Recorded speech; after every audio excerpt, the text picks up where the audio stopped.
যেমন যদি subject of matter অর্থাৎ সাবজেক্টের যে জায়গাটা রয়েছে, যে গ্রহগত ডিস্টারবেন্স অর্থাৎ জন্মকালীন সময় শনিবার মঙ্গলবার জন্ম, এ একটা অশুভ হতে পারে, তার চাকরি কর্ম বিবাহ এই সমস্ত জায়গায় সমস্যা আসবে। যাদের শনি মঙ্গলবার জন্ম, যাদের লগ্নে শনি সপ্তমে মঙ্গল সপ্তমপতি অষ্টমে অবস্থান করছেন বা সপ্তমপতি দশমে অবস্থান করছেন, দশমে কালসর্পযোগ রয়েছে, আপনি চাকরি তো দূরের কথা, আপনি কোনো কাজেই সাকসেস হতে পারছেন না। এটা অ্যাস্ট্রোলজি।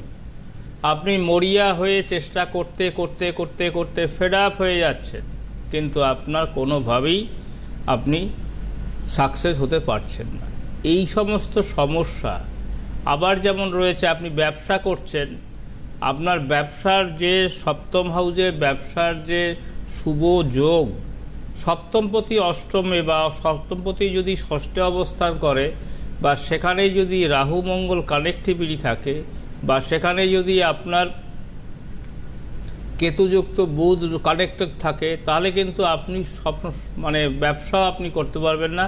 মোট কথা আর্থিক রোজগার আপনি পাচ্ছেন না। তাহলে আর্থিক রোজগারই যদি না হবে, তাহলে আপনার সন্তান সন্ততি কি করে আপনি সংসার চালাবেন? একদমই তাই। এই জায়গাটা বোঝার বিষয় আছে।